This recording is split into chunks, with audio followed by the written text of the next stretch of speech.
تخلیقی ثالث، اللہ تعالیٰ نے تیسری مخلوقات کیا چیز بنائی؟ اہل علم نے اختلاف کیا ہے کہ اس بادل کے بعد کیا چیز پیدا ہوئی۔ بعض فرماتے ہیں کہ اس کے بعد اللہ تعالیٰ نے عرش کو پیدا کیا، جیسا کہ ابن عباس رضی اللہ تعالیٰ عنہ سے مروی ہے کہ اللہ تعالیٰ نے عرش کو پیدا فرمایا ان چیزوں سے پہلے جو کہ اس نے پیدا فرمائی، پھر اس پر اپنی شان کے مطابق رونق افروز ہوا۔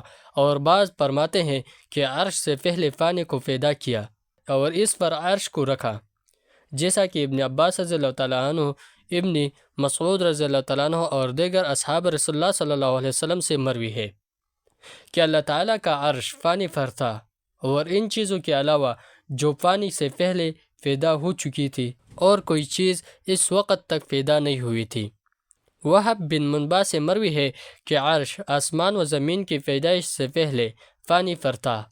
پھر جب اللہ تعالیٰ نے کائنات کی تخلیق کا ارادہ فرمایا تو ایک مٹھی منجمد پانی سے لی، پھر اسے کھولا، اس میں سے دوئے کو اوپر کی طرف بلند کیا، پھر اس سے 2 دن میں زمین کو پھیلا دیا، اور 7ویں دن تخلیق سے فراغت ہوئی۔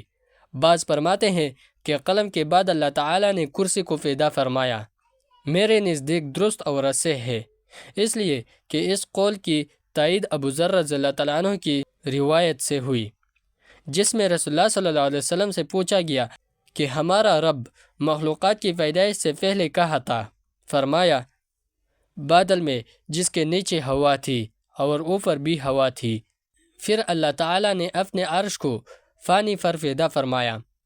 جب یہ بات خبر رسول اللہ صلی اللہ علیہ وسلم کی وجہ سے پایۂ نبوت کو پہنچ چکی ہے کہ اللہ تعالیٰ نے اپنے عرش کو پیدا فانی پر فرمایا، تو یہ ناممکن ہے کہ جس چیز پر پیدا فرمایا وہ چیز موجود نہ ہو۔ لہٰذا ثابت ہوا کہ فانی کی تخلیق عرش سے پہلے ہوئی، یا زیادہ سے زیادہ کہا جائے گا کہ دونوں کی تخلیق بیک وقت ہوئی۔ بعض کا قول یہ بھی ہے کہ جس وقت اللہ تعالیٰ نے عرش کو فانی پر پیدا فرمایا اس وقت فانی ہوا کے اوپر تھا۔ پس اگر یہ بات ثابت ہو جائے تو اس کا لازمی نتیجہ یہ ہوگا کہ فانی اور ہوا ان دونوں کا وجود عرش سے پہلے تھا۔ اس قول کی تائید اس روایت سے ہوتی ہے۔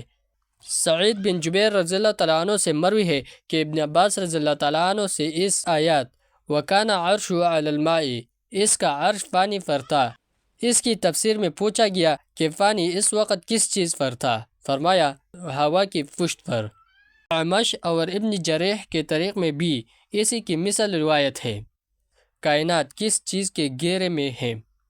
عبد الصمد حضرت وہب رضی اللہ تعالیٰ عنہ سے نقل کرتے ہیں کہ انہوں نے باری تعالیٰ کی عظمت و بڑائی کا تذکرہ کیا اور کہا کہ تمام آسمان و زمین اور سمندر وہکل کے اندر ہے، اور کرسی پر حق و تعالیٰ شانہ کے قدمین مبارک ہیں، اور کرسی کو اس طرح اٹھاتا ہے اور رکھتا ہے جس طرح نعلین قدمین کے اندر ہو۔ حضرت وہب رضی اللہ تعالیٰ عنہ سے پوچھا گیا کہ ہیکل کیا ہے؟ فرمایا کہ وہ ایسی چیز ہے جس نے تمام زمین و آسمان اور سمندر کو خیموں کی رسیوں کی طرح گھیرا ہوا ہے۔ پھر زمینوں کے بارے میں پوچھا گیا کہ ان کی کیا کیفیت ہے؟ فرمایا کہ 7 زمینیں 7 جزیروں کی طرح پھیلی ہوئی ہیں، اور ہر 2 زمینوں کے درمیان سمندر ہے، اور ایک سمندر ان سب کو محیطہ ہے، اور ہیکل اس سمندر کے پیچھے ہے، یعنی وہ ان سب کا احاطہ کیے ہوئے ہیں۔